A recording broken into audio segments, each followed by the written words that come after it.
ഈ ചാനലിന്റെ വളർച്ച എന്ന് പറയുന്നത് സുഹൃത്തുക്കളെ നിങ്ങളുടെ സബ്സ്ക്രിപ്ഷനും അതിനോടൊപ്പം തന്നെ നിങ്ങളുടെ സപ്പോർട്ടുമാണ്. ഒത്തിരി സുഹൃത്തുക്കൾ ഇപ്പോഴും സബ്സ്ക്രൈബ് ചെയ്യാതെ കാണുന്നുണ്ട്. ദയവ് ചെയ്ത് സബ്സ്ക്രൈബ് ചെയ്ത് ഈ ചാനൽ ഒന്ന് സപ്പോർട്ട് ചെയ്യുക, സഹായിക്കുക. നമസ്കാരം, PSC ടുഡേ യൂട്യൂബ് ചാനലിലേക്ക് ഏവർക്കും സ്വാഗതം. PSC 100-ൽ കൂടുതൽ തവണ ചോദിച്ച ചോദ്യം LDC, LGS അതുപോലെ തന്നെ ഡിഗ്രി ലെവൽ എല്ലാ എക്സാമുകളിലും കണ്ടിരുന്നു. 100-ൽ കൂടുതൽ തവണ ഈ ഭാഗത്ത് നിന്ന് ചോദ്യങ്ങൾ ഉണ്ടായിട്ടുണ്ട്. അതാണ് സന്താൾ കലാപം. എന്താണ് കലാപം? സന്താൾ കലാപം. സന്താൾ കലാപം നടന്ന വർഷം 1855, 1856, 1855, 1856 കാലഘട്ടത്തിലാണ് സന്താൾ കലാപം നടന്നത്. വർഷം ഇമ്പോർട്ടന്റ് ആണ്, പഠിച്ചോളണേ. സന്താൾ കലാപം നടന്ന വർഷം എത്രയാണ്? 1855, 1856 കാലഘട്ടത്തിലായിരുന്നു. സന്താൾ കലാപം നടന്ന പ്രദേശം ചോദിച്ചു കഴിഞ്ഞാൽ ഇപ്പോഴത്തെ ജാർഖണ്ഡ്, ഒഡീഷ, പശ്ചിമ ബംഗാൾ എന്നീ സംസ്ഥാനങ്ങളിലായിരുന്നു സന്താൾ കലാപം പ്രധാനമായിട്ട് നടന്ന പ്രദേശങ്ങൾ ചോദിച്ചാൽ ഇപ്പോഴത്തെ ജാർഖണ്ഡ്, ഒഡീഷ, പശ്ചിമ ബംഗാൾ സംസ്ഥാനങ്ങളിലായിരുന്നു. സന്താൾ കലാപത്തിന്റെ നേതാക്കളായിരുന്നു സിദ്ധുവും കാനുവും എന്ന് നമ്മൾ പറയും, അല്ലെങ്കിൽ സിദ്ധുവും കൻഹു മുർമു എന്നാണ് ഫുൾ പേര് കേട്ടോ പുള്ളിക്കാരന്റെ. അന്ന് പഠിച്ചു വെച്ചേക്ക. സന്താൾ കലാപത്തിന്റെ നേതാക്കൾ ചോദിച്ചാൽ സിദ്ധുവും കാനുവും എന്ന് നമ്മൾ ഈസി ആയിട്ട് പഠിച്ചു വെച്ചിരിക്കുന്നു. എന്നാൽ സന്താൾ കലാപത്തിന്റെ നേതാക്കൾ ആരൊക്കെയെന്ന് ചോദിച്ചാൽ സിദ്ധുവും അതുപോലെ കൻഹു മുർമു എന്നാണ് അദ്ദേഹത്തിന്റെ പേര് കേട്ടോ. എന്താണ്? കൻഹു മുർമു എന്ന് പറയാം, അല്ലെങ്കിൽ നമുക്ക് കാനു എന്ന് വിളിക്കാം. ഓക്കെ, അപ്പോ ഈ ഭാഗം ഒന്ന് ശ്രദ്ധിച്ചു വെച്ചേക്കുക. സിദ്ധുവും കാനുവും തന്നെയാണ്, പക്ഷെ യഥാർത്ഥ നെയിം എന്തെന്ന് ചോദിച്ചാല് സിദ്ധുവും കൻഹു മുർമു എന്നാണ് അദ്ദേഹത്തിന്റെ ഫുൾ പേര് കേട്ടോ. ഒന്ന് ഓർത്ത് വെച്ചിരുന്നാൽ മതി കേട്ടോ. ബ്രിട്ടീഷുകാർക്ക് ജമീന്ദാരി സമ്പ്രദായത്തിനെതിരെ 1855 മുതൽ 1856 വരെ നടന്ന കലാപമായിരുന്നു എന്തെന്ന് പറയുന്നത്? സന്താൾ കലാപം എന്ന് പറയുന്നത്. ബ്രിട്ടീഷുകാർക്കും ജമീന്ദാരി സമ്പ്രദായത്തിനുമെതിരെ ആയിരുന്നു 1855 മുതൽ 1856 വരെ സന്താൾ കലാപം നടന്നത്. അപ്പൊ സന്താൾ കലാപം നടത്തുന്നതിന്റെ പ്രധാനപ്പെട്ട കാരണം ചോദിച്ചാൽ ഒന്ന് ബ്രിട്ടീഷുകാർക്കെതിരെയും അതുപോലെ തന്നെ എന്താണ് ജമീന്ദാരി സമ്പ്രദായത്തിനെതിരെയുമാണ് നടന്നത്. ബംഗാൾ പ്രസിഡൻസിയിൽ ജമീന്ദാരി സമ്പ്രദായം നിലവിൽ വന്നപ്പോൾ ബ്രിട്ടീഷുകാരും ജമീന്ദാന്മാരും പരമ്പരാഗത സന്താൾ ഭൂമി തങ്ങളുടേതാണെന്ന് അവകാശപ്പെട്ടു. ഈ പോയിന്റ് ഒക്കെ അങ്ങ് പഠിച്ചോളണേ, കിടിലം പോയിന്റ് ആണ്, പഠിച്ചോളണേ. ബംഗാൾ പ്രസിഡൻസിയിലെ ജമീന്ദാരി സമ്പ്രദായം നിലവിൽ വന്നപ്പോൾ ബ്രിട്ടീഷുകാരും ജമീന്ദാന്മാരും പരമ്പരാഗത സന്താൾ ഭൂമി തങ്ങളുടേതാണെന്ന് അവകാശപ്പെട്ടു. ബ്രിട്ടീഷുകാർ സന്താൾ ജനതയ്ക്കുമേൽ വലിയ തുകകൾ നികുതിയായി അടിച്ചേൽപ്പിച്ചു. അത് അവരുടെ സ്ഥിരം പരിപാടിയാണ്. കഴിഞ്ഞ 2 കലാപത്തിൽ നമ്മൾ കണ്ടതാണ്. ബ്രിട്ടീഷുകാർ സന്താൾ ജനതയ്ക്ക് മേൽ വലിയ തുകകൾ എന്ത് ചെയ്തു? നികുതിയായി അടിച്ചേൽപ്പിച്ചു. ആദിവാസികളെ സഹായിക്കുന്നതിന് പകരം ജന്മിമാരോടൊപ്പം കൂടി ബ്രിട്ടീഷുകാർക്കെതിരെ സന്താൾ ജനതയ്ക്ക് നീരസം ഉണ്ടായി. ആദിവാസികളെ സഹായിക്കുന്നതിന് പകരം ജന്മിമാർക്കൊപ്പം കൂടിയ ബ്രിട്ടീഷുകാർക്കെതിരെ സന്താൾ ജനതയ്ക്ക് നീരസമുണ്ടായി. ആദിവാസികളെ സഹായിക്കുന്നതിന് പകരം ജന്മിമാരോടൊപ്പം ചേർന്നുകൊണ്ട് നിന്ന ബ്രിട്ടീഷുകാരെ എന്ത് ചെയ്തു? സന്താൾ ജനതയ്ക്ക് നീരസം ഉണ്ടാകുന്നതിന് കാരണം 1855 ജൂണിൽ 2 സഹോദരന്മാരായ സിദ്ധുവും കൻഹു മുർമുവും 10,000-ഓളം സന്താളുകളും സംഘടിപ്പിച്ച് സായുധ കലാപം ആരംഭിച്ചു. എങ്ങനെയാണ്? 1855 ജൂൺ മാസത്തിൽ 2 സഹോദരന്മാരായ സിദ്ധുവും കൻഹു മുർമുവും 10,000-ഓളം വരുന്ന സന്താളുകളെ സംഘടിപ്പിക്കുകയും അല്ലെങ്കിൽ സന്താൾ ജനതകളെ സംഘടിപ്പിക്കുകയും അവരുപയോഗിച്ച് സായുധ കലാപം ആരംഭിക്കുകയും ചെയ്തു. സന്താൾ കലാപത്തിന്റെ പ്രധാന ലക്ഷ്യം ബ്രിട്ടീഷുകാരെ ഉന്മൂലനം ചെയ്യുക എന്നുള്ളതാണ്. അതുകൊണ്ടാണ് നമ്മുടെ ടെക്സ്റ്റ് ബുക്കുകളിലൊക്കെ ഇമ്പോർട്ടന്റ് ആയിട്ട് വന്നത് കേട്ടോ സന്താൾ കലാപം. സന്താൾ കലാപത്തിന്റെ പ്രധാന ലക്ഷ്യം ചോദിച്ചു കഴിഞ്ഞാല് ബ്രിട്ടീഷുകാരെ ഉന്മൂലനം ചെയ്യുക എന്നതായി. ദാമൻ ഇക്കോ എന്നറിയപ്പെടുന്ന രാജ്മഹലിനും ഭഗത്പൂരിനും ഇടയിലുള്ള പ്രദേശങ്ങളിൽ കൂടുതലായി താമസിച്ചിരുന്ന സന്താളുകൾ ഡിഗസ് എന്ന അവർ വിശേഷിപ്പിച്ച പുറത്തുള്ളവർക്കെതിരെ കലാപം നടത്തി. ഈ പോയിന്റ് ഒന്ന് പഠിച്ചു വെച്ചോളണം, ഇമ്പോർട്ടന്റ് പോയിന്റ് ആണ്. UPSC ലെവൽ ഒരുപാട് തവണ ചോദിച്ചിട്ടുള്ള പോയിന്റ് ആണ്, അതുകൊണ്ടാണ് ഇൻക്ലൂഡ് ചെയ്തത്. ഒന്നുകൂടി ശ്രദ്ധിച്ചിരിക്കുക സുഹൃത്തുക്കളെ. ഈ ദാമൻ ഈക്കോ എന്നറിയപ്പെടുന്ന രാജ്മഹലിനും ഭഗത്പൂരിനും ഇടയിലുള്ള ആ പ്രദേശങ്ങളിൽ കൂടുതലായി താമസിച്ചിരുന്ന സന്താളുകൾ ദിസക് എന്ന വിശേഷിപ്പിക്കുന്ന അല്ലെങ്കിൽ അവർ വിശേഷിപ്പിക്കുന്ന പുറത്തു നിന്നുള്ള വ്യക്തികൾ എന്ത് ചെയ്തു? പുറത്തു നിന്നുള്ള വ്യക്തികൾക്കെതിരെ എന്ത് ചെയ്തു? കലാപം നടത്തി. ഒന്ന് പഠിച്ചു വെച്ചേക്ക, ഒന്നുകൂടി ക്ലിയർ ആയിട്ട് പറയാം. ദാമൻ ഇക്കോ എന്നറിയപ്പെടുന്ന രാജ്മഹലിനും ഭഗത്പൂരിനും ഇടയിലുള്ള പ്രദേശങ്ങളിലായിരുന്നു കൂടുതലായിട്ട് സന്താളുകൾ കാണപ്പെട്ടിരുന്നത്.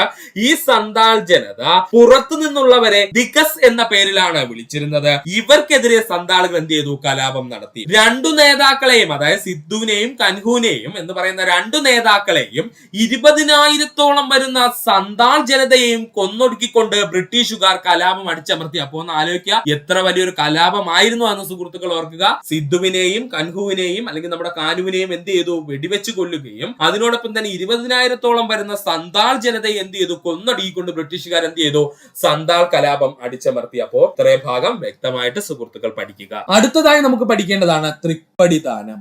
1750 ജനുവരി 3 തൃപ്പടിദാനം നടന്നത്. തൃപ്പടിദാനം നടന്നതെന്നാണ് 1750 ജനുവരി 3 ഇതെന്താണ്? 1-ാം തൃപ്പടിദാനമാണ്. മാർത്താണ്ഡവർമ്മ തന്റെ സകല സമ്പാദ്യവും ശ്രീ പത്മനാഭന് സമർപ്പിക്കുകയും അന്ന് മുതൽ അദ്ദേഹവും അദ്ദേഹത്തിന്റെ അനന്തരാവകാശികളും പത്മനാഭദാസൻ എന്ന പേരിൽ തിരുവിതാംകൂർ ഭരിക്കുവാൻ തീരുമാനിച്ചു. ഇതാണ് തൃപ്പടിദാനം. എന്താണ് തൃപ്പടിദാനം ചോദിച്ചാല്, മാർത്താണ്ഡവർമ്മ തന്റെ സകല സമ്പാദ്യവും ശ്രീ പത്മനാഭന് സമർപ്പിക്കുകയും അന്ന് മുതൽ അദ്ദേഹവും അദ്ദേഹത്തിന്റെ അനന്തരാവകാശികളും പത്മനാഭദാസൻ എന്ന പേരിൽ തിരുവിതാംകൂർ ഭരിക്കുവാനും തീരുമാനിച്ചു. ഇതറിയപ്പെടുന്ന പേരാണ് തൃപ്പടിദാനം. ശ്രീ പത്മനാഭസ്വാമി ക്ഷേത്രം പുതുക്കിപ്പണിതത് ഈ കാലഘട്ടത്തിലാണ്. പഠിച്ചോളെ, ശ്രീ പത്മനാഭസ്വാമി ക്ഷേത്രം പുതുക്കിപ്പണിതത് ഈ കാലഘട്ടത്തിലാണ്. 1731 ആരംഭിച്ച പത്മനാഭസ്വാമി ക്ഷേത്രത്തിന്റെ പുതുക്കൽ 1733 പൂർത്തീകരിച്ചു. ഗണ്ഡകി നദിയുടെ തീരത്ത് നിന്ന് കൊണ്ടുവന്ന 12ഓളം സാളഗ്രാമങ്ങൾ കൊണ്ടാണ് ശ്രീ പത്മനാഭസ്വാമി വിഗ്രഹം പുതുക്കിപ്പണിതത്. ഗണ്ഡകി നദി തീരത്ത് നിന്ന് കൊണ്ടുവന്ന 12,000ഓളം വരുന്ന സാളഗ്രാമങ്ങൾ കൊണ്ടാണ് പത്മനാഭസ്വാമി വിഗ്രഹം എന്ത് ചെയ്തത്? പുതുക്കിപ്പണിതത്.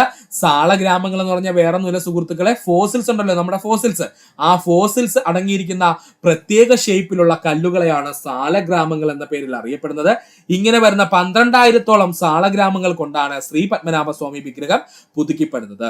ശ്രീ പത്മനാഭസ്വാമി ക്ഷേത്രത്തിനുള്ളിൽ ഒറ്റക്കൽ മണ്ഡപം ഈ കാലഘട്ടത്തിലാണ് മാർത്താണ്ഡവർമ്മ പണിയുന്നത്. പഠിക്കുക, പത്മനാഭസ്വാമി ക്ഷേത്രത്തിനുള്ളിലെ ഒറ്റക്കൽ മണ്ഡപം ഈ കാലഘട്ടത്തിലാണ് മാർത്താണ്ഡവർമ്മ പണിയുന്നത്. ഒന്നുകൂടി പറയാം, 1750 ജനുവരി 3 തൃപ്പടിദാനം നടന്നത്. മാർത്താണ്ഡവർമ്മ തന്റെ സകല സമ്പാദ്യവും ശ്രീ പത്മനാഭസ്വാമിക്ക് സമർപ്പിക്കുകയും അന്നു മുതൽ അദ്ദേഹത്തിന്റെ അനന്തരാവകാശികളും പത്മനാഭദാസന്മാർ എന്ന പേരിൽ തിരുവിതാംകൂർ ഭരിക്കുവാൻ തീരുമാനിക്കുകയും ചെയ്തു. ഇതാണ് തൃപ്പടിദാനം എന്ന പേരിൽ അറിയപ്പെടുന്നത്. ശ്രീ പത്മനാഭസ്വാമി ക്ഷേത്രം പുതുക്കിപ്പണിതത് ഈ കാലഘട്ടത്തിലാണ്. 1731 ആരംഭിച്ച ക്ഷേത്ര പുതുക്കൽ 1733 പൂർത്തീകരിച്ചു. ഗണ്ഡകി നദീ തീരത്ത് നിന്നും കൊണ്ടുവന്ന 12,000 സാളഗ്രാമങ്ങൾ കൊണ്ടാണ് ശ്രീ പത്മനാഭ വിഗ്രഹം പുതുക്കിപ്പണിതത്. ശ്രീ പത്മനാഭസ്വാമി ക്ഷേത്രത്തിനുള്ളിലെ ഒറ്റക്കൽ മണ്ഡപം ഈ കാലഘട്ടത്തിലാണ് മാർത്താണ്ഡവർമ്മ പണിയുന്നത്. പഠിക്കുക. അടുത്തതായി നമ്മുടെ സയൻസ് മേഖലയിൽ നിന്നുള്ള ചോദ്യങ്ങളാണ് നമ്മൾ നോക്കാൻ പോകുന്നത്. സയൻസ് മേഖലയിൽ PSC ഏറ്റവും കൂടുതൽ ചോദിച്ചിട്ടുള്ളത് വിറ്റാമിനെ പറ്റിയാണ്, പ്രത്യേകിച്ച് LDC എക്സാമുകൾക്ക്. അതിൽ തന്നെ വിറ്റാമിൻ C ആണ് നമ്മൾ ആദ്യം പഠിച്ചു തീർക്കാനുള്ളത്. വിറ്റാമിൻ സിയെ പറ്റി ഒത്തിരി ചോദ്യങ്ങൾ നമ്മുടെ LDC എക്സാമില് PSC ചോദിച്ചു വരുന്നതായി കണ്ടിട്ടുണ്ട്. അതുകൊണ്ട് നമുക്ക് ആദ്യം വൈറ്റമിൻ സിയെ പറ്റി പഠിക്കാം. അസ്കോർബിക് അമ്ലം എന്നറിയപ്പെടുന്ന ജീവകം എന്ന് ചോദിച്ചാൽ ജീവകം C ആണ്. അമ്ലം എന്ന് പറഞ്ഞാൽ ആസിഡ് കേട്ടോ. അപ്പോൾ അസ്കോർബിക് ആസിഡ് അല്ലെങ്കിൽ അസ്കോർബിക് അമ്ലം എന്ന പേരിൽ അറിയപ്പെടുന്ന ജീവകം ചോദിച്ചാൽ അത് ജീവകം C ആണ്. വൈറ്റമിനുകൾ പൊതുവായി രണ്ടായി തരംതിരിക്കുന്നു, ജലത്തിൽ ലയിക്കുന്നവയും കൊഴുപ്പിൽ ലയിക്കുന്നവയും. വൈറ്റമിനുകളെ പൊതുവായിട്ട് നമുക്ക് രണ്ടായിട്ട് തരംതിരിക്കാം, ജലത്തിൽ ലയിക്കുന്നവയും അതുപോലെ തന്നെ കൊഴുപ്പിൽ ലയിക്കുന്നവയും. ജീവകം B, C എന്നിവ ജലത്തിൽ ലയിക്കുന്ന ജീവകങ്ങളാണ്. ജീവകം B, C എന്നിവ ജലത്തിൽ ലയിക്കുന്ന ജീവകങ്ങളാണ്. Vitamin A, vitamin D, vitamin E, vitamin K എന്നിവ കൊഴുപ്പിൽ ലയിക്കുന്ന വൈറ്റമിനുകളുമാണ്. പഠിച്ചോളണേ, ജലത്തിൽ ലയിക്കുന്ന വൈറ്റമിനുകൾ ഏതൊക്കെയാ സുഹൃത്തുക്കളെ? വൈറ്റമിൻ ബിയും വൈറ്റമിൻ സിയും. ബിയും സിയും ജലത്തിൽ ലയിക്കുന്നു. എന്നാൽ vitamin A, D, E, K നമ്മൾ പറയും അടക്ക് എന്ന് പറയും കേട്ടോ. എന്തെന്നാണ്? A, D, E, K നമ്മൾ ചേർത്ത് അടക്ക് എന്ന് പറയും. ഈ അടക്ക് എന്ന് പറയുന്ന അല്ലെങ്കിൽ vitamin A, vitamin D, vitamin E, vitamin K എന്നിവ എന്തിലാ ലയിക്കുന്നത്? കൊഴുപ്പിലാണ് ലയിക്കുന്നത്. അപ്പൊ ഒന്നുകൂടി പറയാം, ഇപ്പോഴും ഒത്തിരി സുഹൃത്തുക്കൾ തെറ്റിക്കുന്ന പോയിന്റ് ആണ് പറയുന്നത്, ശ്രദ്ധിച്ചു പഠിക്കുക. ബിയും സിയും എപ്പോഴും ജലത്തിൽ ലയിക്കുന്ന ജീവകങ്ങളും അടക്ക് അല്ലെങ്കിൽ vitamin A, D, E, K എന്നിവ കൊഴുപ്പിൽ ലയിക്കുന്നവയുമാണ്. പഠിക്കുക. വൈറ്റമിൻ എന്ന വാക്ക് ആദ്യമായി ഉപയോഗിച്ച പോളിഷ് ശാസ്ത്രജ്ഞനായ കാസിമർ ഫങ്ക് ആണ്. അതും PSC പ്രീവിയസ് ആയി ചോദിച്ചതാണ്. വൈറ്റമിൻ എന്ന വാക്ക് ആദ്യമായി ഉപയോഗിച്ച പോളിഷ് ശാസ്ത്രജ്ഞനായിരുന്നു ചോദിച്ചാൽ അത് കാസിമർ ഫങ്ക് ആണ്. ആരാണ്? കാസിമർ ഫങ്ക് ആണ്. കൃത്രിമമായി നിർമ്മിച്ച ആദ്യത്തെ ജീവകം എന്ന് ചോദിച്ചാൽ അത് ജീവകം C ആണ്. കൃത്രിമമായി നിർമ്മിച്ച ആദ്യത്തെ ജീവകം എന്ന് ചോദിച്ചാൽ അത് ജീവകം C ആണ്. ഒന്നുകൂടി പറയാം സുഹൃത്തുക്കളെ, ശ്രദ്ധിക്കുക. അസ്കോർബിക് അമ്ലം അല്ലെങ്കിൽ അസ്കോർബിക് ആസിഡ് എന്നറിയപ്പെടുന്ന ജീവകം ചോദിച്ചാൽ അത് ജീവകം C ആണ്. വൈറ്റമിനുകൾ പൊതുവായി രണ്ടായി നമ്മൾക്ക് തരംതിരിക്കാം, ഒന്ന് ജലത്തിൽ ലയിക്കുന്നവയും മറ്റൊന്ന് കൊഴുപ്പിൽ ലയിക്കുന്നവയും. വൈറ്റമിൻ ബിയും സിയും ജലത്തിൽ ലയിക്കുന്ന വൈറ്റമിനുകളാണ്. എന്നാൽ vitamin A, D, E, K എന്നിവ അല്ലെങ്കിൽ നമ്മൾ അവനെ കോമൺ ആയിട്ട് അടക്കെന്ന് വിളിക്കും, ഇത് കൊഴുപ്പിൽ ലയിക്കുന്ന വൈറ്റമിനുകളാണ്. വൈറ്റമിൻ എന്ന വാക്ക് ആദ്യമായി ഉപയോഗിച്ച പോളിഷ് ശാസ്ത്രജ്ഞനായിരുന്നു ചോദിച്ചാൽ അത് കാസിമർ ഫങ്ക് ആണ്. ആരാണ്? കാസിമർ ഫംഗാണ്. കൃത്രിമമായി നിർമ്മിച്ച ആദ്യത്തെ ജീവകമാണ് ജീവകം സി അല്ലെങ്കിൽ വൈറ്റമിൻ സി എന്ന് പറയുന്നത്. നാരങ്ങ, ഓറഞ്ച്, പൈനാപ്പിൾ തുടങ്ങിയ പുളിരുചിയുള്ള മഞ്ഞ നിറമുള്ളതുമായ ഫലവർഗ്ഗങ്ങളിൽ കൂടുതലായി കാണപ്പെടുന്ന ജീവകം ജീവകം സി ആണ്. പഠിച്ചോളണേ. നാരങ്ങ, ഓറഞ്ച്, പൈനാപ്പിൾ തുടങ്ങിയ പുളിരുചിയോട് കൂടിയതും മഞ്ഞ നിറമുള്ളതുമായ ഫലവർഗ്ഗങ്ങളിൽ ജീവകം സിയുടെ കലവറയാണ് അല്ലെങ്കിൽ ജീവകം സി കൂടുതലായി കാണപ്പെടുന്നു. നെല്ലിക്ക, പേരയ്ക്ക, തക്കാളി, പച്ചക്കറികൾ എന്നിവയിലും ജീവകം സി ധാരാളമായി കാണപ്പെടുന്നു. ഇത് നെല്ലിക്ക PSCയുടെ പ്രീവിയസ് ക്വസ്റ്റ്യൻ ആണ്. പഠിച്ചോളണേ. നെല്ലിക്ക, പേരയ്ക്ക, തക്കാളി, പച്ചക്കറികൾ എന്നിവയിലും ജീവകം സി ധാരാളമായി അടങ്ങിയിരിക്കുന്നു. ജീവകം സി ശരീരത്തിന് പ്രതിരോധ ശേഷി വർദ്ധിപ്പിക്കുന്നു. ഇമ്പോർട്ടന്റ് പോയിന്റ് ആണ്. ജീവകം സി ശരീരത്തിന്റെ പ്രതിരോധ ശേഷി വർദ്ധിപ്പിക്കുന്നു. ശരീരത്തിൽ ഇരുമ്പിന്റെ ആഗീരണത്തെ ഉത്തേജിപ്പിക്കുന്ന ജീവകം എന്ന് ചോദിച്ചാൽ അത് ജീവകം സി ആണ്. ശരീരത്തിലെ ഇരുമ്പിന്റെ ആഗീരണത്തെ ഉത്തേജിപ്പിക്കുന്ന ജീവകം എന്ന് ചോദിച്ചാൽ അത് ജീവകം സി ആണ്. ജീവകം സിയുടെ അഭാവം മൂലമുണ്ടാകുന്ന രോഗമാണ് നാവികരുടെ പ്ലേഗ് എന്നറിയപ്പെടുന്ന സ്കർവി. ജീവകം സിയുടെ അഭാവം മൂലമുണ്ടാകുന്ന രോഗമാണ് നാവികരുടെ പ്ലേഗ് എന്നറിയപ്പെടുന്ന സ്കർവി. നമുക്ക് എല്ലാവർക്കും അറിയാവുന്നതാണ്. വൈറ്റമിൻ സിയുടെ കുറവ് മൂലമുണ്ടാകുന്ന രോഗമാണ് സ്കർവി എന്നുള്ളത്. ഒന്നുകൂടി പറയാം സുഹൃത്തുക്കളെ, ശ്രദ്ധിക്കുക. നാരങ്ങ, ഓറഞ്ച്, പൈനാപ്പിൾ തുടങ്ങിയ പുളിരുചിയുള്ളതും മഞ്ഞ നിറമുള്ളതുമായ ഫലവർഗ്ഗങ്ങളിൽ കൂടുതലായി കാണപ്പെടുന്ന ജീവകം ജീവകം സി ആണ്. നെല്ലിക്ക, പേരയ്ക്ക, തക്കാളി, പച്ചക്കറികൾ എന്നിവയിലും കൂടുതലായി കാണപ്പെടുന്ന ജീവകം ജീവകം സി ആണ്. ഇത് നെല്ലിക്ക PSC എടുത്തു ചോദിച്ചിട്ടുണ്ട്, അതുകൊണ്ട് പഠിക്കുക. ജീവകം സി ശരീരത്തിന്റെ പ്രതിരോധ ശേഷി വർദ്ധിപ്പിക്കുന്നു. ശരീരത്തിൽ ഇരുമ്പിന്റെ ആഗിരണത്തെ ഉത്തേജിപ്പിക്കുന്ന ജീവകം എന്ന് ചോദിച്ചാൽ അത് ജീവകം സി ആണ്. ജീവകം സിയുടെ അഭാവം മൂലം ഉണ്ടാകുന്ന രോഗമാണ് നാവികരുടെ പ്ലേഗ് എന്നറിയപ്പെടുന്ന സ്കർവി. മറക്കരുത് സുഹൃത്തുക്കളെ, ഈ ഭാഗം വ്യക്തമായി. സത്യാഗ്രഹം എനിക്ക് കൽപ്പവൃക്ഷമാണ്, അതിന്റെ 2 ശാഖകൾ മാത്രമാണ് നിസ്സഹകരണവും സിവിൽ നിയമ ലംഘനവും. ഇത് ആരുടെ വാക്കുകൾ എന്ന് ചോദിച്ചാൽ ഗാന്ധിജിയുടെ വാക്കുകളാണ്. പഠിക്കുക. സത്യാഗ്രഹം എനിക്ക് കൽപ്പവൃക്ഷമാണ്, അതിന്റെ 2 ശാഖകൾ മാത്രമാണ് നിസ്സഹകരണവും സിവിൽ നിയമ ലംഘനവും എന്ന് പറഞ്ഞ വ്യക്തിയായിരുന്നു ചോദിച്ചാൽ അത് ഗാന്ധിജിയാണ്. ഗാന്ധിജിയുടെ പ്രധാനപ്പെട്ട കുറച്ച് വാക്കുകളിലേക്ക് നമുക്ക് കടക്കാം. അഹിംസയാണ് എന്റെ മതം, സത്യമാണ് എന്റെ സമരായുധം. അഹിംസയാണ് എന്റെ മതം, സത്യമാണ് എന്റെ സമരായുധം എന്ന് പറഞ്ഞത് ഗാന്ധിജിയാണ്. അഹിംസയാണ് എന്റെ മതം, സത്യമാണ് എന്റെ സമരായുധം എന്ന് പറഞ്ഞത് ഗാന്ധിജിയാണ്. എന്റെ ജീവിതമാണ് എന്റെ സന്ദേശം എന്ന് പറഞ്ഞത് ഗാന്ധിജി. എന്റെ ജീവിതമാണ് എന്റെ സന്ദേശം എന്ന് പറഞ്ഞതായിരുന്നു ചോദിച്ചാൽ അത് ഗാന്ധിജിയാണ്. സത്യാഗ്രഹം ബലവാന്മാരുടെ ഉപകരണമാണ് എന്ന് പറഞ്ഞത് ഗാന്ധിജിയാണ്. സത്യാഗ്രഹം ബലവാന്മാരുടെ ഉപകരണമാണ് എന്ന് പറഞ്ഞത് ആരാണ്? ഗാന്ധിജിയാണ്. അസ്പർശ്യത നിലനിന്നാൽ ഹിന്ദുമതം മരിക്കുമെന്ന് പറഞ്ഞത് ഗാന്ധിജി. അസ്പർശ്യത നിലനിന്നാൽ ഹിന്ദുമതം മരിക്കുമെന്ന് പറഞ്ഞത് ഗാന്ധിജിയാണ്. അഹിംസയും സത്യവുമാണ് എന്റെ ശ്വാസകോശങ്ങൾ എന്ന് പറഞ്ഞത് ഗാന്ധിജിയാണ്. അഹിംസയും സത്യവുമാണ് എന്റെ ശ്വാസകോശങ്ങൾ എന്ന് പറഞ്ഞത് ഗാന്ധിജിയാണ്. അതുപോലെ തന്നെ നമുക്ക് എല്ലാവർക്കും അറിയാവുന്ന പോയിന്റാണ് അവസാനമായി പറയുന്നത്. പ്രവർത്തിക്കുക അല്ലെങ്കിൽ മരിക്കുക എന്ന് പറഞ്ഞതും ഗാന്ധിജിയാണ്. പ്രവർത്തിക്കുക അല്ലെങ്കിൽ മരിക്കുക എന്ന് പറഞ്ഞതും ഗാന്ധിജിയാണ്. സുഹൃത്തുക്കൾ ശ്രദ്ധിച്ചിരിക്കണേ. ഒന്നുകൂടി പറയാം. സത്യാഗ്രഹം എനിക്ക് കൽപ്പവൃക്ഷമാണ്, അതിന്റെ 2 ശാഖകൾ മാത്രമാണ് നിസ്സഹകരണവും സിവിൽ നിയമ ലംഘനവും എന്ന് പറഞ്ഞത് ഗാന്ധിജിയാണ്. അഹിംസയാണ് എന്റെ മതം, സത്യമാണ് എന്റെ സമരായുധം എന്ന് പറഞ്ഞത് ഗാന്ധിജിയാണ്. എന്റെ ജീവിതമാണ് എന്റെ സന്ദേശം എന്ന് പറഞ്ഞത് ഗാന്ധിജിയാണ്. സത്യാഗ്രഹം ബലവാന്മാരുടെ ഉപകരണമാണ് എന്ന് പറഞ്ഞത് ഗാന്ധിജിയാണ്. അസ്പർശ്യത നിലനിന്നാൽ ഹിന്ദുമതം മരിക്കുമെന്ന് പറഞ്ഞത് ഗാന്ധിജിയാണ്. ഒന്ന് അണ്ടർലൈൻ ചെയ്ത് പഠിച്ചോളണേ. അസ്പർശ്യത നിലനിന്നാൽ ഹിന്ദുമതം മരിക്കുമെന്ന് പറഞ്ഞതായിരുന്നു ചോദിച്ചാൽ അത് ഗാന്ധിജിയാണ്. അഹിംസയും സത്യവുമാണ് എന്റെ ശ്വാസകോശങ്ങൾ എന്ന് പറഞ്ഞത് ഗാന്ധിജിയാണ്. അഹിംസയും സത്യവുമാണ് എന്റെ ശ്വാസകോശങ്ങൾ എന്ന് പറഞ്ഞതായിരുന്നു ചോദിച്ചാൽ അത് ഗാന്ധിജിയാണ്. പ്രവർത്തിക്കുക അല്ലെങ്കിൽ മരിക്കുക എന്ന് പറഞ്ഞതും ഗാന്ധിജിയാണ്. ഇത് നമുക്ക് എല്ലാവർക്കും അറിയാവുന്ന പോയിന്റ് ആണ്. ഈ ഭാഗത്ത് നിന്ന് ഒത്തിരി ക്വസ്റ്റ്യൻസ് പ്രീവിയസ് ആയി ചോദിച്ചിട്ടുണ്ട്. അതുകൊണ്ട് സുഹൃത്തുക്കൾ ഈ ഭാഗം വ്യക്തമായി പഠിക്കുക. ബ്രിട്ടീഷ് ഇന്ത്യയിലെ ബാബർ എന്നറിയപ്പെടുന്നത് ആരാണ്? ഉത്തരം റോബർട്ട് ക്ലൈവ് ആണ് കേട്ടോ. ബ്രിട്ടീഷ് ഇന്ത്യയുടെ ബാബർ എന്നറിയപ്പെടുന്നത് ആരാണ്? റോബർട്ട് ക്ലൈവ് ആണ്. ഇന്ത്യയിലെ ബ്രിട്ടീഷ് ഭരണത്തിന് അടിത്തറ പാകിയ ബ്രിട്ടീഷ് സേനാ നായകനായിരുന്നു ചോദിച്ചാൽ റോബർട്ട് ക്ലൈവ് ആണ്.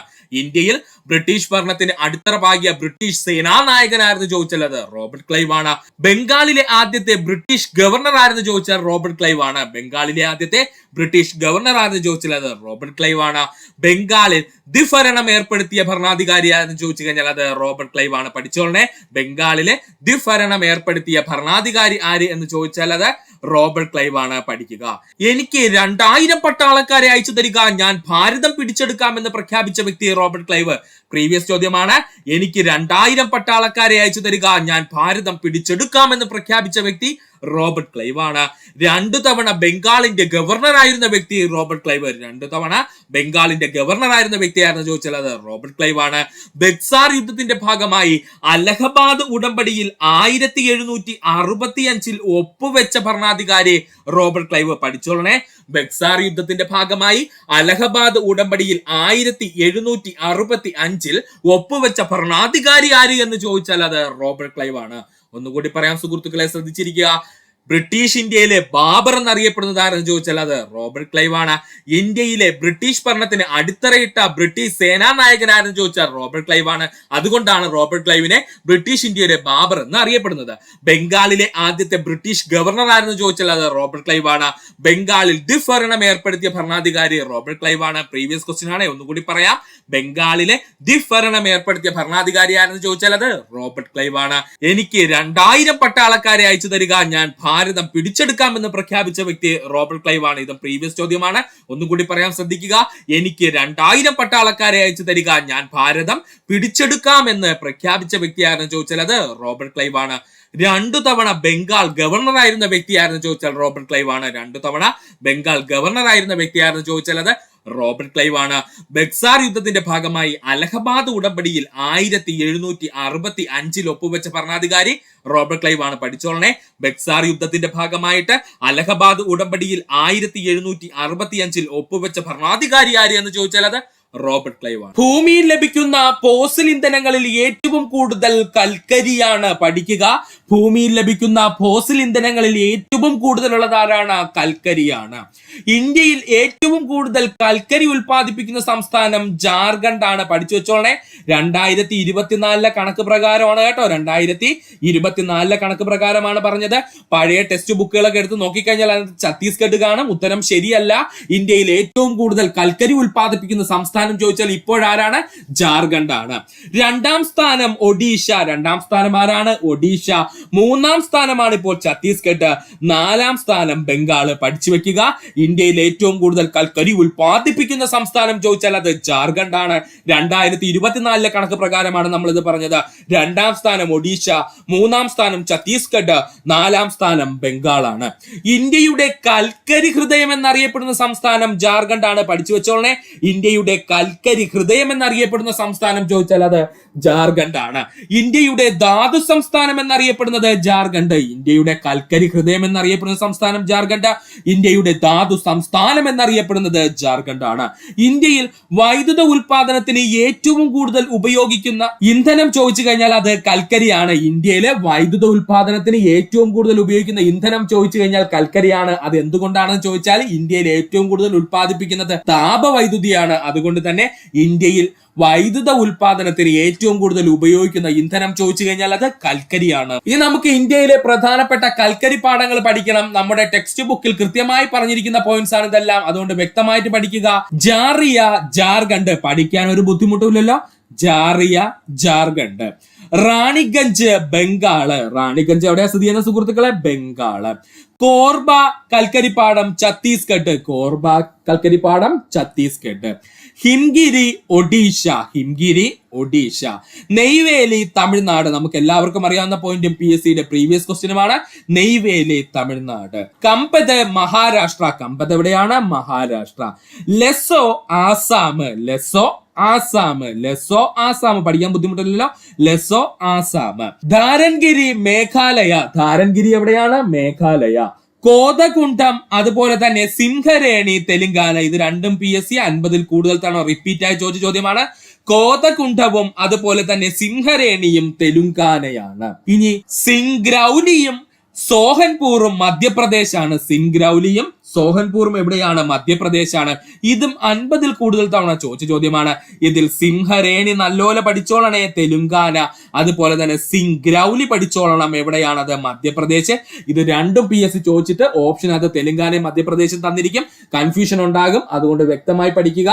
സിംഹരേണി എവിടെയെന്ന് ചോദിച്ചു കഴിഞ്ഞാൽ അത് തെലുങ്കാനയും, സിംഗ്രൗലി എവിടെയാണെന്ന് ചോദിച്ചാൽ അത് മധ്യപ്രദേശ് സംസ്ഥാനത്തിലുമാണ്. അപ്പോൾ ഇന്ത്യയിലെ പ്രധാനപ്പെട്ട കൽക്കരിപ്പാടങ്ങൾ ഒന്നുകൂടി പറയുവാണ്, ശ്രദ്ധിച്ചിരിക്കുക സുഹൃത്തുക്കള്. ജാറിയ എന്ന് പറഞ്ഞു കഴിഞ്ഞാൽ ജാർഖണ്ഡ് ആണ്, പഠിക്കാൻ ഒരു ബുദ്ധിമുട്ടുമില്ല.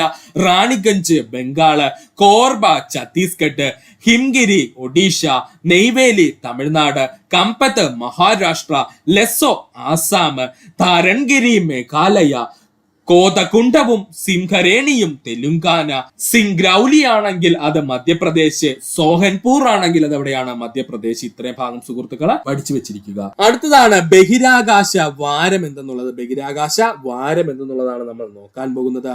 ലോകത്തിലെ ആദ്യത്തെ കൃത്രിമോപഗ്രഹമായിരുന്നു സ്പുട്നിക് 1. ലോകത്തിലെ ആദ്യത്തെ കൃത്രിമോപഗ്രഹമായിരുന്നു സ്പുട്നിക് 1. PSCയുടെ പ്രീവിയസ് ക്വസ്റ്റ്യൻ. സ്പുട്നിക് 1 വിക്ഷേപിച്ച തീയതി 1957 ഒക്ടോബർ മാസം 4-ാം തീയതി. വീണ്ടും PSCയുടെ പ്രീവിയസ് ക്വസ്റ്റ്യൻ. സ്പുട്നിക് 1 വിക്ഷേപിച്ച തീയതി 1957 ഒക്ടോബർ മാസം 4-ാം തീയതിയാണ്. സ്പുട്നിക് 1 നിർമ്മിച്ച രാജ്യം റഷ്യയാണ്. സ്പുട്നിക് 1 നിർമ്മിച്ച രാജ്യം ഏതാണ്? റഷ്യയാണ്. ബഹിരാകാശ യുഗത്തിലെ ആരംഭം എന്നറിയപ്പെടുന്നത് സ്പുട്നിക് 1ന്റെ വിക്ഷേപണമാണ്. പഠിച്ചോളനെ, ഇമ്പോർട്ടന്റ് ആണ്. ബഹിരാകാശ യുഗത്തിന്റെ ആരംഭം എന്നറിയപ്പെടുന്നത് സ്പുട്നിക് 1ന്റെ വിക്ഷേപണമായിരുന്നു. അന്താരാഷ്ട്ര തലത്തിൽ ബഹിരാകാശ വാരമായി ആചരിക്കുന്നത് ഒക്ടോബർ 4 മുതൽ ഒക്ടോബർ 10 വരെയാണ്. അന്താരാഷ്ട്ര തലത്തിലെ ബഹിരാകാശ വാരമായി ആചരിക്കുന്നത് ഒക്ടോബർ 4 മുതൽ ഒക്ടോബർ 10 വരെയാണ്. അന്താരാഷ്ട്ര ബഹിരാകാശ സമാധാന ഉടമ്പടി നിലവിൽ വന്ന വർഷം 1959 ഒക്ടോബർ 10-നാണ്. അന്താരാഷ്ട്ര ബഹിരാകാശ സമാധാന ഉടമ്പടി നിലവിൽ വന്ന വർഷം 1959 ഒക്ടോബർ 10-നാണ്. അപ്പോൾ സ്പുട്നിക് 1 വിക്ഷേപിച്ച 1957 ഒക്ടോബർ 4-ഉം അതുപോലെ തന്നെ അന്താരാഷ്ട്ര ബഹിരാകാശ സമാധാന ഉടമ്പടി നിലവിൽ വന്ന വർഷമായ 1959 ഒക്ടോബർ 10-ഉം കൂടി ചേർത്തുകൊണ്ട് നമ്മൾ ബഹിരാകാശ വാരമായിട്ട് ഒക്ടോബർ 4 മുതൽ ഒക്ടോബർ 10 വരെ ആചരിച്ചു വരുന്നു. കേട്ടോ സുഹൃത്തുക്കളെ, ഇതാണ് അതിനുള്ള പ്രധാനപ്പെട്ട കാരണം. ഒന്നുകൂടി പറയാം സുഹൃത്തുക്കളെ, ശ്രദ്ധിച്ചിരിക്കുക. ലോകത്തിലെ ആദ്യത്തെ കൃത്രിമോപഗ്രഹം എന്നറിയപ്പെടുന്നത് സ്പുട്നിക് 1 PSCയുടെ പ്രീവിയസ് ക്വസ്റ്റ്യൻ. സ്പുട്നിക് 1 വിക്ഷേപിച്ച തീയതി 1957 ഒക്ടോബർ മാസം 4-ആണ്. അതും പ്രീവിയസ് ആയി ചോദിച്ചുള്ള ചോദ്യമാണ്. സ്പുട്നിക് 1 നിർമ്മിച്ച രാജ്യം റഷ്യയാണ്. ബഹിരാകാശ യുഗത്തിന്റെ ആരംഭം എന്നറിയപ്പെടുന്നത് സ്പുട്നിക് 1ന്റെ വിക്ഷേപണമായിരുന്നു. അന്താരാഷ്ട്ര തലത്തിൽ ബഹിരാകാശ വാരമായി ആചരിക്കുന്നത് ഒക്ടോബർ 4 മുതൽ ഒക്ടോബർ 10 വരെയാണ്. അന്താരാഷ്ട്ര ബഹിരാകാശ സമാധാന ഉടമ്പടി നിലവിൽ വന്ന വർഷം 1959 ഒക്ടോബർ 10-ആണ്. അങ്ങനെ സ്പുട്നിക് 1 വിക്ഷേപിച്ച ഒക്ടോബർ 4-ഉം അതുപോലെ അന്താരാഷ്ട്ര ബഹിരാകാശ സമാധാന ഉടമ്പടി നിലവിൽ വന്ന ഒക്ടോബർ 10-ഉം കൂടെ ചേർത്തുകൊണ്ട് അന്താരാഷ്ട്ര ബഹിരാകാശ വാരമായിട്ട് നമ്മൾ ഒക്ടോബർ 4 മുതൽ ഒക്ടോബർ 10 വരെ ആചരിച്ചു വരുന്നു. പഠിക്കുക. അടുത്തതാണ് വിവിധ രാജ്യങ്ങളുടെ ബഹിരാകാശ ഏജൻസികളെ പറ്റിയാണ്. ഇതിൽ പറഞ്ഞിരിക്കുന്ന എല്ലാ ബഹിരാകാശ ഏജൻസിയും PSC പ്രീവിയസ് ആയി ചോദിച്ചുള്ളതാണ്, ഇമ്പോർട്ടന്റ് ആണ്. അതുകൊണ്ടാണ് പറയുന്ന സുഹൃത്തുക്കളെ. ആദ്യത്തേതാണ് ഇന്ത്യയുടേത്. ഇന്ത്യയുടേതാണ് നമ്മൾ ഇസ്രോ എന്ന് പറയുന്നു, അല്ലെങ്കിൽ ISRO എന്ന് പറയുന്ന ബഹിരാകാശ ഏജൻസിയാണ് ഇന്ത്യക്കുള്ളത്. USA നമുക്ക് എല്ലാവർക്കും അറിയാം, നാസയാണ്. USA നമുക്ക് എല്ലാവർക്കും അറിയാവുന്ന നാസയാണ്. യൂറോപ്പിന്റേതാണ് ESA. യൂറോപ്പിന്റേതാണ് ESA. ജപ്പാന്റേതാണ് ജാക്സ. പ്രീവിയസ് ആയി ഒരുപാട് തവണ ചോദിച്ചിട്ടുണ്ട്. ജപ്പാന്റേതാണ് ജാക്സ. റഷ്യയുടേതാണ് RSA. റഷ്യയുടേതാണ് RSA. ചൈനയുടേതാണ് CNSA. ചൈനയുടേതാണ് CNSA എന്നുള്ളത് പഠിക്കുക സുഹൃത്തുക്കളെ, ഇമ്പോർട്ടന്റ് ആണ്. വിവിധ രാജ്യങ്ങളുടെ ബഹിരാകാശ ഏജൻസികളാണ് നമ്മൾ നോക്കാൻ പോകുന്നത്. ഇന്ത്യയുടേതാണ് ISRO. USAയുടേതാണ് നാസ. യൂറോപ്പിന്റേതാണ് ഈസ അല്ലെങ്കിൽ ESA ഈസ. ജപ്പാന്റേതാണ് ജാക്സ അല്ലെങ്കിൽ JAXA ജാക്സ. റഷ്യയുടേതാണ് RSA. അതുപോലെ ചൈനയുടേതാണ് CNSA എന്നുള്ളത് പഠിക്കുക.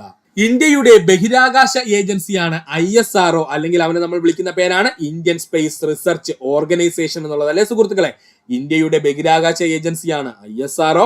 ISROയുടെ പൂർണ്ണരൂപം എന്താണ്? ഇന്ത്യൻ സ്പേസ് റിസർച്ച് ഓർഗനൈസേഷൻ എന്നാണ്. ഇന്ത്യയുടെ ആദ്യത്തെ കൃത്രിമ ഉപഗ്രഹമാണ് ആര്യഭട്ട. പ്രീവിയസ് ക്വസ്റ്റ്യൻ ആണ്. ഇന്ത്യയുടെ ആദ്യത്തെ കൃത്രിമോപഗ്രഹമാണ് ആര്യഭട്ട. ആര്യഭട്ട വിക്ഷേപിക്കപ്പെട്ട വർഷം 1975 ഏപ്രിൽ മാസം 19-ാം തീയതി. വീണ്ടും വന്നിരിക്കുന്നു പ്രീവിയസ് ക്വസ്റ്റ്യൻ. ആര്യഭട്ട വിക്ഷേപിക്കപ്പെട്ട വർഷം 1975 ഏപ്രിൽ മാസം 19-ാം തീയതിയാണ്. അമേരിക്കയുടെ ആദ്യത്തെ കൃത്രിമ ഉപഗ്രഹമാണ് എക്സ്പ്ലോറർ 1. അമേരിക്കയുടെ ആദ്യത്തെ കൃത്രിമ ഉപഗ്രഹമാണ് എക്സ്പ്ലോറർ 1. അമേരിക്കയുടെ ആദ്യത്തെ കൃത്രിമ ഉപഗ്രഹമാണ് എക്സ്പ്ലോറർ 1 എന്ന് പറയുന്നത്. എക്സ്പ്ലോറർ 1 വിക്ഷേപിക്കപ്പെട്ട വർഷം 1958 ജനുവരി മാസം 31-ാം തീയതി. എക്സ്പ്ലോറർ 1 വിക്ഷേപിക്കപ്പെട്ട വർഷം 1958 ജനുവരി മാസം 31-ാം തീയതി. ആദ്യമായി ബഹിരാകാശത്തെത്തിയ ജീവി ലൈക്ക എന്ന നായയാണ്. ആദ്യമായിട്ട് ബഹിരാകാശത്തെത്തിയ ജീവി ചോദിച്ചാൽ ലൈക്ക എന്ന നായയാണ്. ലൈക്ക എന്ന നായയെ ബഹിരാകാശത്തെത്തിച്ച രാജ്യം സോവിയറ്റ് യൂണിയൻ അല്ലെങ്കിൽ ഇപ്പോഴത്തെ റഷ്യ. വർഷം 1957. ലൈക്ക എന്ന നായയെ ബഹിരാകാശത്തെത്തിച്ച രാജ്യം സോവിയറ്റ് യൂണിയൻ അല്ലെങ്കിൽ ഇപ്പോഴത്തെ റഷ്യയാണ്. വർഷം 1957. ഒന്നുകൂടി പറയാം സുഹൃത്തുക്കളെ, ശ്രദ്ധിച്ചിരിക്കുക. ഇന്ത്യയുടെ ബഹിരാകാശ ഏജൻസി എന്നറിയപ്പെടുന്നത് ISRO അല്ലെങ്കിൽ ഇസ്രോയാണ്. ISRO അല്ലെങ്കിൽ ഇസ്രോയുടെ ഫുൾ ഫോം ചോദിച്ചു കഴിഞ്ഞാൽ ഇന്ത്യൻ സ്പേസ് റിസർച്ച് ഓർഗനൈസേഷൻ എന്നാണ്. ഇന്ത്യയുടെ ആദ്യത്തെ കൃത്രിമ ഉപഗ്രഹം ആര്യഭട്ടയാണ്. ആര്യഭട്ട വിക്ഷേപിക്കപ്പെട്ട വർഷം 1975 ഏപ്രിൽ മാസം 19-ാം തീയതി. അമേരിക്കയുടെ ആദ്യത്തെ കൃത്രിമ ഉപഗ്രഹം എക്സ്പ്ലോറർ 1 ആണ്. എക്സ്പ്ലോറർ 1 വിക്ഷേപിക്കപ്പെട്ട വർഷം 1958 ജനുവരി മാസം 31. ആദ്യമായി ബഹിരാകാശത്തെത്തിയ ജീവി ലൈക്ക എന്ന നായയാണ്. ലൈക്ക എന്ന നായയെ ബഹിരാകാശത്തെത്തിച്ച രാജ്യം ചോദിച്ചാൽ സോവിയറ്റ് യൂണിയൻ ആണ്. വർഷം 1957 പടി. അടുത്തതാണ് പവിഴപ്പുറ്റുകൾ. കടലിലെ മഴക്കാടുകൾ എന്ന് വിശേഷിപ്പിക്കപ്പെടുന്നവ പവിഴപ്പുറ്റുകളാണ്. കടലിനുള്ളിലെ മഴക്കാടുകൾ എന്ന് വിശേഷിപ്പിക്കപ്പെടുന്നത് പവിഴപ്പുറ്റുകളാണ്. കടലിനടിയിലെ പൂന്തോട്ടങ്ങൾ എന്നറിയപ്പെടുന്നത് പവിഴപ്പുറ്റുകളാണ്. കടലിനടിയിലെ പൂന്തോട്ടങ്ങൾ എന്നറിയപ്പെടുന്നത് പവിഴപ്പുറ്റുകളാണ്. പവിഴപ്പുറ്റുകൾ ജീവിവർഗമാണ്. പഠിച്ചോളനെ, പവിഴപ്പുറ്റുകള് ജീവിവർഗമാണ്. കടൽക്ഷോഭം ഒരു പരിധിവരെ തടയുന്നതിന് സഹായിക്കുന്നത് പവിഴപ്പുറ്റുകളാണ്. കടൽക്ഷോഭം ഒരു പരിധിവരെ തടയുന്നതിന് സഹായിക്കുന്നത് പവിഴപ്പുറ്റുകളാണ്. പല അസുഖങ്ങൾക്കും മരുന്ന് നിർമ്മിക്കാൻ ഉപയോഗിക്കുന്നത് പവിഴപ്പുറ്റുകളാണ്. പല അസുഖങ്ങൾക്കുള്ള മരുന്നുകളുടെ നിർമ്മാണത്തിന് പവിഴപ്പുറ്റുകൾ ഉപയോഗിക്കുന്നു. പലതരത്തിലുള്ള കടൽ ജീവികളുടെ വാസകേന്ദ്രങ്ങളാണ് പവിഴപ്പുറ്റുകൾ. പലതരത്തിലുള്ള കടൽ ജീവികളുടെ വാസകേന്ദ്രങ്ങളാണ് പവിഴപ്പുറ്റുകൾ. പവിഴപ്പുറ്റുകൾ ഇപ്പോൾ വംശനാശ ഭീഷണി നേരിടുന്നു. പവിഴപ്പുറ്റുകൾ ഇപ്പോൾ വംശനാശ ഭീഷണി നേരിടുന്നു. പവിഴപ്പുറ്റു വർഷമായി നാം ആചരിച്ചത് 1997 2008 പഠിച്ചോളനെ. പവിഴപ്പുറ്റു വർഷമായി നമ്മൾ ആചരിച്ചത് 1997 2008. ലോകത്തിൽ ഏറ്റവും കൂടുതൽ പവിഴപ്പുറ്റുകളുള്ളത് ഓസ്ട്രേലിയയിലെ ഗ്രേറ്റ് ബാരിയർ റീഫ് ആണ്. ലോകത്തിലെ ഏറ്റവും വലിയ പവിഴപ്പുറ്റുകൾ കാണപ്പെടുന്നത് ഓസ്ട്രേലിയയിലെ ഗ്രേറ്റ് ബാരിയർ റീഫ് ആണ്. അതുപോലെ ഇന്ത്യയിൽ പവിഴപ്പുറ്റ് കാണപ്പെടുന്നത് ലക്ഷദ്വീപിലാണ്. ഇന്ത്യയിൽ പവിഴപ്പുറ്റ് കാണപ്പെടുന്നത് എവിടെയാണ്? ലക്ഷദ്വീപിലാണ്. പഠിക്കുക. കേരളത്തിലെ പ്രധാനപ്പെട്ട മത്സ്യബന്ധന കേന്ദ്രങ്ങളാണ് നമ്മൾ ഇനി നോക്കാൻ പോകുന്നത്. ഇപ്പോഴത്തെ PSCയുടെ ട്രെൻഡിങ്ങിൽ കിടക്കുന്ന ചോദ്യമാണ്. സുഹൃത്തുക്കൾ പഠിക്കുക. ഇപ്പോൾ അങ്ങോട്ട് കഴിഞ്ഞ നമ്മുടെ യൂണിവേഴ്സിറ്റി LGSനും ചോദിച്ചിരുന്നു. അതുകൊണ്ട് കേരളത്തിലെ പ്രധാനപ്പെട്ട മത്സ്യബന്ധന കേന്ദ്രങ്ങൾ ഏതൊക്കെയാണെന്ന് നമ്മൾ പഠിച്ചിരിക്കണം. നമുക്ക് നോക്കാം. വിഴിഞ്ഞം, മുതലപ്പൊഴി, തിരുവനന്തപുരം ജില്ല. വിഴിഞ്ഞവും മുതലപ്പൊഴിയും തിരുവനന്തപുരം ജില്ല. ഇതിൽ വിഴിഞ്ഞം എല്ലാ സുഹൃത്തുക്കൾക്കും അറിയാമായിരിക്കും. അപ്പോൾ മുതലപ്പൊഴി കൂടി അങ്ങ് പഠിക്കുക. മുതല പ്രധാനമായിട്ടുമുള്ളത് തിരുവനന്തപുരത്ത് അല്ലേ സുഹൃത്തുക്കളെ? മുതല പ്രധാനമായിട്ടുമുള്ളത് നമ്മൾ പഠിച്ചിട്ടുണ്ട്. ക്രോക്കഡൈൽ റീഹാബിലിറ്റേഷൻ സെന്റർ സ്ഥിതി ചെയ്യുന്നത് എവിടെയാണ്? തിരുവനന്തപുരത്താണെന്നൊക്കെ നമ്മൾ പഠിച്ചിട്ടുണ്ട്. അപ്പൊ മുതലപ്പൊഴി എവിടെയാണ്? തിരുവനന്തപുരം ജില്ലയിലെ പ്രധാനപ്പെട്ട ഒരു മത്സ്യബന്ധന കേന്ദ്രമാണ്. അത് തമ്മിൽ ബന്ധമൊന്നുമില്ല, പക്ഷെ പഠിക്കാൻ വേണ്ടി നമ്മൾ പഠിക്കുന്നു. മുതലപ്പൊഴി തിരുവനന്തപുരം ജില്ലയിലാണ്. തങ്കശ്ശേരി, നീണ്ടകര, കൊല്ലം ജില്ല. ഇത് രണ്ടും നമ്മൾ കേട്ടിട്ടുള്ളതാണ്. അതുകൊണ്ട് പഠിക്കാൻ ബുദ്ധിമുട്ടില്ല. തങ്കശ്ശേരി, നീണ്ടകര മത്സ്യബന്ധന കേന്ദ്രങ്ങള് കൊല്ലം ജില്ലയിലാണ്. കായംകുളം, തോട്ടപ്പള്ളി, ചെത്തി, ആർത്തുങ്കൽ എന്നിവ ആലപ്പുഴ ജില്ലയിലെ പ്രധാന മത്സ്യബന്ധന കേന്ദ്രങ്ങളാണ്. കായംകുളം, തോട്ടപ്പള്ളി, ചെത്തി, ആർത്തുങ്കൽ എന്നിവ ആലപ്പുഴ ജില്ലയിലെ പ്രധാനപ്പെട്ട മത്സ്യബന്ധന കേന്ദ്രങ്ങളാണ്. മുനമ്പം, ചെല്ലനം എന്നിവ എറണാകുളം ജില്ലയിലെ പ്രധാന മത്സ്യബന്ധന കേന്ദ്രങ്ങളാണ്. മുനമ്പം, ചെല്ലനം എന്നിവ എറണാകുളം ജില്ലയിലെ പ്രധാന മത്സ്യബന്ധന കേന്ദ്രങ്ങളാണ്. ചേറ്റുവ തൃശൂർ ജില്ലയിലെ പ്രധാന മത്സ്യബന്ധന കേന്ദ്രമാണ്. ചേറ്റുവ തൃശൂർ ജില്ലയിലെ പ്രധാന മത്സ്യബന്ധന കേന്ദ്രമാണ്. പൊന്നാനി, താനൂര് എന്നിവ മലപ്പുറം ജില്ലയിലെ പ്രധാന മത്സ്യബന്ധന കേന്ദ്രങ്ങളാണ്. പൊന്നാനി, താനൂര് എന്നിവ മലപ്പുറം ജില്ലയിലെ പ്രധാന മത്സ്യബന്ധന കേന്ദ്രങ്ങളാണ്. ബേപ്പൂര്, പുതിയാപ്പ, കൊയിലാണ്ടി, വെള്ളായിൽ, ചൊമ്പൻ എന്നിവ കോഴിക്കോട് ജില്ലയിലെ പ്രധാന മത്സ്യബന്ധന കേന്ദ്രങ്ങളാണ്. പഠിച്ചോളനെ, ഇമ്പോർട്ടന്റ് ആണ്.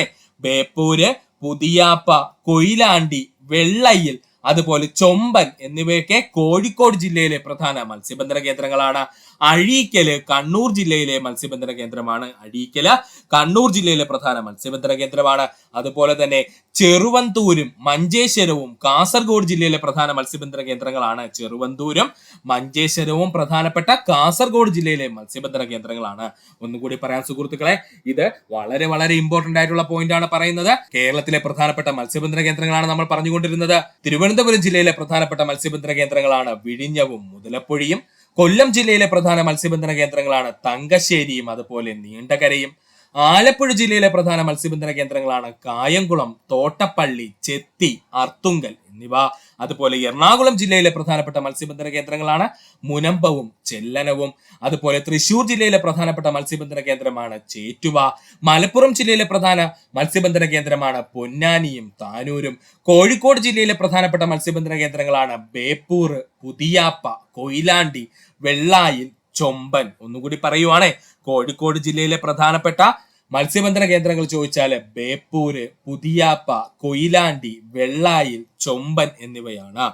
കണ്ണൂർ ജില്ലയിലെ പ്രധാനപ്പെട്ട മത്സ്യബന്ധന കേന്ദ്രമാണ് അഴീക്കല്. കണ്ണൂർ ജില്ലയിലെ പ്രധാനപ്പെട്ട മത്സ്യബന്ധന കേന്ദ്രം അഴീക്കലാണ്. അതുപോലെ കാസർഗോഡ് ജില്ലയിലെ പ്രധാന മത്സ്യബന്ധന കേന്ദ്രങ്ങളാണ് ചെറുവന്തൂരും മഞ്ചേശ്വരവും. കാസർഗോഡ് ജില്ലയിലെ പ്രധാന മത്സ്യബന്ധന കേന്ദ്രമാണ് ചെറുവന്തൂരും മഞ്ചേശ്വരവും. പഠിക്കുക. അടുത്തതായി നമ്മൾ പഠിക്കാൻ പോകുന്നതാണ് പീയൂഷ ഗ്രന്ഥി. എന്താ അവന്റെ പേര്? പീയൂഷ ഗ്രന്ഥി. PSCയുടെ ഏറ്റവും കൂടുതൽ ചോദ്യങ്ങൾ വന്നിട്ടുള്ളത് ഈ ഗ്രന്ഥി അല്ലെങ്കിൽ നമ്മുടെ പീയൂഷ ഗ്രന്ഥി ഉൽപ്പാദിപ്പിക്കുന്ന ഹോർമോണുകളെ പറ്റിയാണ്. അതുകൊണ്ട് സുഹൃത്തുക്കൾ വ്യക്തമായിട്ട് ഈ ഭാഗം പഠിക്കുക. ആദ്യം നമുക്ക് ഈ ചിത്രം ഒന്ന് നോക്കാം കേട്ടോ സുഹൃത്തുക്കളെ. സുഹൃത്തുക്കൾ ചിത്രത്തെ ശ്രദ്ധിക്കുക. കണ്ടോ സുഹൃത്തുക്കളെ, നമ്മുടെ ഹൈപ്പോ തലാമസ് ഇരിക്കുന്നത് കണ്ടോ? ഹൈപ്പോ തലാമസ് ഇരിക്കുന്നത്. ഈ ഹൈപ്പോ തലാമസിൽ നിന്ന് രണ്ട് പ്രധാനപ്പെട്ട നാഡികൾ വരുന്നുണ്ട്. ഒരു നാഡി നേരെ താഴേക്ക് വന്നിട്ട് നമ്മുടെ പീയൂഷ ഗ്രന്ഥിയുടെ പിൻതളത്തിൽ കണക്ട് ചെയ്തിരിക്കുകയാണ്. കണ്ടോ സുഹൃത്തുക്കളെ, പിൻതളത്തിൽ കണക്ട് ചെയ്തിരിക്കുന്നത്. ഈ പിൻതളത്തിൽ കണക്ട് ചെയ്തിരിക്കുന്നത് കൊണ്ട് തന്നെ നമ്മുടെ ഹൈപ്പോ തലാമസിന് ഡയറക്റ്റ് ആരെ കൺട്രോൾ ചെയ്യാൻ പറ്റും? നമ്മുടെ പീയൂഷ ഗ്രന്ഥിയുടെ പിൻതളത്തിന് അല്ലെങ്കിൽ പിറ്റ്യൂട്ടറി ഗ്രന്ഥിയുടെ പിൻതളത്തിനെ കൺട്രോൾ ചെയ്യാൻ പറ്റും. ഇത് നമ്മൾ ഓൾറെഡി ഹൈപ്പോ തലാമസ് പറഞ്ഞു. ഓക്കെ ആണ്. ഒന്നുകൂടി പറഞ്ഞു തരാം. ഹൈപ്പോ തലാമസിൽ രണ്ട് പ്രധാനപ്പെട്ട നാഡികളുണ്ട്. അതിൽ ഒരു നാഡി എന്ന് പറയുന്നത് നമ്മുടെ പീയൂഷ ഗ്രന്ഥിയുടെ പിൻതളത്തിൽ ഡയറക്റ്റ് അങ്ങ് കണക്ട് ചെയ്ത് വെച്ചിരിക്കുകയാണ്. അതുകൊണ്ട് ഹൈപ്പോ തലാമസിന് നമ്മുടെ പിറ്റ്യൂട്ടറി ഗ്രന്ഥി അല്ലെങ്കിൽ പീയൂഷ ഗ്രന്ഥിയുടെ പിൻതളത്തിനെ ഈസി ആയിട്ട് കൺട്രോൾ ചെയ്യാൻ പറ്റും. അങ്ങനെ എന്തിനാ കൺട്രോൾ ചെയ്യുന്നത്? നമ്മൾ ഓൾറെഡി പറഞ്ഞിരുന്നു അല്ലെ, പീയൂഷ ഗ്രന്ഥിയുടെ പിൻതളത്തിലാണ് ഹൈപ്പോ തലാമസ് ഉൽപ്പാദിപ്പിക്കുന്ന ഓക്സിറ്റോസിനും വാസോപ്രസിനും വന്ന് നിറയുന്നതെന്ന് പറഞ്ഞിരുന്നു. അങ്ങനെ വന്ന് നിറയുന്ന സമയത്ത് കൃത്യമായിട്ട് ഈ പീയൂഷ ഗ്രന്ഥി എന്ത് ചെയ്യുന്നുണ്ട്? ഈ ഓക്സിറ്റോക്സിനെയും വാസോപ്രസിനെയും ബ്ലഡിലെ രക്തത്തിലെ ഇങ്ങനെ കൃത്യമായിട്ട് കലരുന്നുണ്ടോ എന്ന് ആര് ശ്രദ്ധിച്ചുകൊണ്ടിരിക്കുന്നുണ്ട്? നമ്മുടെ ഹൈപ്പോ തലാമസ് ശ്രദ്ധിക്കുന്നുണ്ട്. അതിനു വേണ്ടിയിട്ടാണ് ഹൈപ്പോ തലാമസിൽ നിന്നും ഡയറക്റ്റ് ഒരു നാഡി എങ്ങോട്ട് കൊടുത്തിരിക്കുന്നത്? നമ്മുടെ പീയൂഷ ഗ്രന്ഥിയുടെ പിൻതളത്തിലേക്ക് കൊടുത്തിരിക്കുന്നത്. ഇനി രണ്ടാമതൊരു ഹൈപ്പോ തലാമസിൽ നിന്ന് നാഡി വരുന്നുണ്ട് അല്ലെ സുഹൃത്തുക്കളെ. ആ നാഡി പക്ഷേ നമ്മുടെ പീയൂഷ ഗ്രന്ഥിനെ മുൻതളങ്ങളിലേക്ക് ഡയറക്റ്റ് കണക്റ്റഡ് അല്ല. അതിന് പകരമാണ് ഒരു പോർട്ടൽ പരിയേന വ്യവസ്ഥയിലൂടെ, ഒരു പോർട്ടൽ രക്തപരിയേന വ്യവസ്ഥയിലൂടെയാണ് എന്ത് ചെയ്യുന്നത്? പീയൂഷ ഗ്രന്ഥിയുടെ മുൻതളത്തിന് എന്ത് ചെയ്യുന്നത്? കണക്ട് ചെയ്തിരിക്കുന്നത്. അതുകൊണ്ടുള്ള ഉപയോഗം എന്തെന്ന് ചോദിച്ചാൽ, പീയൂഷ ഗ്രന്ഥിയുടെ മുൻതളം എന്തൊക്കെ ഹോർമോൺ ഉൽപ്പാദിപ്പിച്ചാലും അത് ആരറിയും? ഹൈപ്പോ തലാമസ് അറിയും. അതുകൊണ്ടാണ് നമ്മൾ പറഞ്ഞത് ഈ ഹൈപ്പോ തലാമസും പീയൂഷ ഗ്രന്ഥിയും വളരെ അടുത്ത കൂട്ടുകാരാണെന്ന് പറഞ്ഞതിന്റെ കാര്യം കേട്ടോ. അപ്പോ പീയൂഷ ഗ്രന്ഥി എന്ത് ചെയ്താലും ആരറിയും? ഹൈപ്പോ തലാമസ് അറിയും. അതിനുള്ള രണ്ട് പ്രധാനപ്പെട്ട കാരണങ്ങൾ നമ്മൾ ഇവിടെ പറഞ്ഞു കഴിഞ്ഞു. പഠിക്കുക. അപ്പോൾ നമുക്ക് നോക്കാം പീയൂഷ ഗ്രന്ഥി. മസ്തിഷ്കത്തിൽ ഹൈപ്പോ തലാമസിന് താഴെയായി സ്ഥിതി ചെയ്യുന്ന രണ്ട് തളങ്ങളുള്ള ഗ്രന്ഥിയാണ് പീയൂഷ ഗ്രന്ഥി അല്ലെ സുഹൃത്തുക്കളെ. ഇത് ഒന്നാമത്തെ തളം, ഇരിക്കുന്ന രണ്ടാമത്തെ തളം. ഓക്കെയാണ്. ഒന്നിന്റെ പേര് മുൻതളം, മറ്റേതിന്റെ പേരെന്താണ്? പിൻതളം. അപ്പോ മസ്തിഷ്കത്തിലെ ഹൈപ്പോ തലാമസിന് താഴെയായി സ്ഥിതി ചെയ്യുന്ന രണ്ടു തളങ്ങളുള്ള ഗ്രന്ഥിയാണ് പീയൂഷ ഗ്രന്ഥി. നായക ഗ്രന്ഥി എന്നറിയപ്പെടുന്നു അല്ലെങ്കിൽ മാസ്റ്റർ ഗ്ലാൻഡ് എന്നൊക്കെ അറിയപ്പെടുന്നത് പീയൂഷ ഗ്രന്ഥിയാണ്. നായക ഗ്രന്ഥി അല്ലെങ്കിൽ മാസ്റ്റർ ഗ്ലാൻഡ് എന്ന പേരിലൊക്കെ അറിയപ്പെടുന്നത് ആരെന്ന് ചോദിച്ചാൽ അത് പീയൂഷ ഗ്രന്ഥിയാണ്. പയർവിത്തിന്റെ ആകൃതിയിൽ കാണപ്പെടുന്ന ഗ്രന്ഥി എന്ന് ചോദിച്ചു കഴിഞ്ഞാൽ അത് പീയൂഷ ഗ്രന്ഥിയാണ്. പയർവിത്തിന്റെ ആകൃതിയിൽ കാണപ്പെടുന്ന ഗ്രന്ഥി എന്ന് ചോദിച്ചാൽ അത് പീയൂഷ ഗ്രന്ഥിയാണ്. കണ്ടോ സുഹൃത്തുക്കളെ, ഏകദേശം ഒരു പയർവിത്തിന്റെ ആകൃതിയില്ലേ? പയർവിത്തിന്റെ ആകൃതിയിൽ കാണപ്പെടുന്ന ഗ്രന്ഥി ഏതാണ്? പീയൂഷ ഗ്രന്ഥിയാണ് പഠിക്കുക. നമുക്ക് നോക്കാം എന്തൊക്കെയാണ് നഥുലാ ചുരത്തിന്റെ പ്രത്യേകത എന്ന്. സിക്കിം സംസ്ഥാനത്തിന്റെ ഭാഗമായി സ്ഥിതി ചെയ്യുന്ന ചുരമാണ് നഥുലാ ചുരം. സിക്കിം സംസ്ഥാനത്തിന്റെ ഭാഗമായി സ്ഥിതി ചെയ്യുന്ന ചുരമാണ് നഥുലാ ചുരം. നഥുലാ ചുരം ബന്ധിപ്പിക്കുന്നത് സിക്കിമിനെയും ടിബറ്റിനെയും തമ്മിലാണ്. നഥുലാ ചുരം ബന്ധിപ്പിക്കുന്നത് സിക്കിമിനെയും ടിബറ്റിനെയും തമ്മിലാണ്. Previous question. പണ്ടുകാലത്ത് സിൽക്ക് റൂട്ട് എന്ന പേരിൽ അറിയപ്പെട്ടിരുന്ന ചുരം എന്ന് ചോദിച്ചാൽ നഥുലാ ചുരം. വീണ്ടും വന്നിരിക്കുന്നു പ്രീവിയസ് ക്വസ്റ്റ്യൻ. പണ്ടുകാലത്ത് സിൽക്ക് റൂട്ട് അല്ലെങ്കിൽ പട്ട് റൂട്ട് എന്ന പേരിൽ അറിയപ്പെട്ടിരുന്ന അല്ലെങ്കിൽ പട്ടുപാത എന്ന പേരിലൊക്കെ അറിയപ്പെട്ട ചുരം എന്ന് ചോദിച്ചു കഴിഞ്ഞാൽ അത് നഥുലാ ചുരമാണ്. ഇന്ത്യയും ചൈനയും തമ്മിലുള്ള ഏറ്റവും പ്രധാനപ്പെട്ട വ്യാപാര ബന്ധത്തിന് സഹായകമായിരുന്ന ചുരം എന്ന് ചോദിച്ചാൽ അത് നഥുലാ ചുരമാണ്. ഇന്ത്യയും ചൈനയും തമ്മിലുള്ള ഏറ്റവും പ്രധാനപ്പെട്ട വ്യാപാര ബന്ധത്തിന് സഹായമായിരുന്ന ചുരം എന്ന് ചോദിച്ചാൽ അത് നഥുലാ ചുരമായിരുന്നു. ഇൻഡോ ചൈന അതിർത്തി തർക്കം മൂലം അടച്ചിട്ടിരുന്ന നഥുലാ ചുരം 2006 വീണ്ടും തുറക്കപ്പെട്ടത്. ഇൻഡോ ചൈന അതിർത്തി തർക്കം മൂലം അടച്ചിട്ടിരുന്ന നഥുലാ ചുരം 2006 വീണ്ടും തുറക്കപ്പെട്ടത്. സിക്കിം സംസ്ഥാനത്തിന്റെ കിഴക്കേ അതിരി സ്ഥിതി ചെയ്യുന്ന ചുരമാണ് നഥുലാ ചുരം. പഠിച്ചോളനെ, സിക്കിം സംസ്ഥാനത്തിന് കിഴക്കേ അതിരിലായി സ്ഥിതി ചെയ്യുന്ന ചുരമാണ് നഥുലാ ചുരം എന്ന് പറയുന്നത്. ലിസണിംഗ് ഇയേഴ്സ് എന്ന് അർത്ഥം വരുന്ന ചുരം എന്ന് ചോദിച്ചാൽ അത് നഥുലാ ചുരമാണ്. പഠിക്കുക, ഇമ്പോർട്ടന്റ് ആണ്. ലിസണിംഗ് ഇയേഴ്സ് എന്ന് അർത്ഥം വരുന്ന ചുരം എന്ന് ചോദിച്ചാൽ അത് നഥുലാ ചുരമാണ്. പഠിക്കുക, ഒന്നുകൂടി പറയാം. ലിസണിംഗ് ഇയേഴ്സ് എന്ന അർത്ഥം വരുന്ന ചുരം എന്ന് ചോദിച്ചാൽ അത് നഥുലാ ചുരമാണ്. പഠിക്കുക. ഇത്രയുമായിരുന്നു ഇന്നത്തെ ക്ലാസ്സിൽ നോക്കിയത്. അത്രയും നേരം വീഡിയോ കണ്ട സുഹൃത്തുക്കളെ നമസ്കാരം. ഈ വീഡിയോ ഇഷ്ടമായി എങ്കിൽ നിങ്ങൾ നിങ്ങളുടെ സുഹൃത്തുക്കൾ കൂടി ഒന്ന് ഷെയർ ചെയ്ത് നൽകുക. അതിനോടൊപ്പം തന്നെ ഞങ്ങളുടെ ചാനൽ ഒന്ന് സബ്സ്ക്രൈബ് ചെയ്ത് സഹായിക്കുക. സബ്സ്ക്രൈബ് ബട്ടണോട് ചേർന്നുള്ള ബെൽ ബട്ടൺ കൂടി അമർത്തി കഴിഞ്ഞാൽ നമ്മൾ അപ്ലോഡ് ചെയ്യുന്ന വീഡിയോകൾ അപ്പോൾ തന്നെ നിങ്ങളിലെത്തുന്നതാണ്. ഒരിക്കൽ കൂടി സുഹൃത്തുക്കൾക്ക് എല്ലാവർക്കും നന്ദി.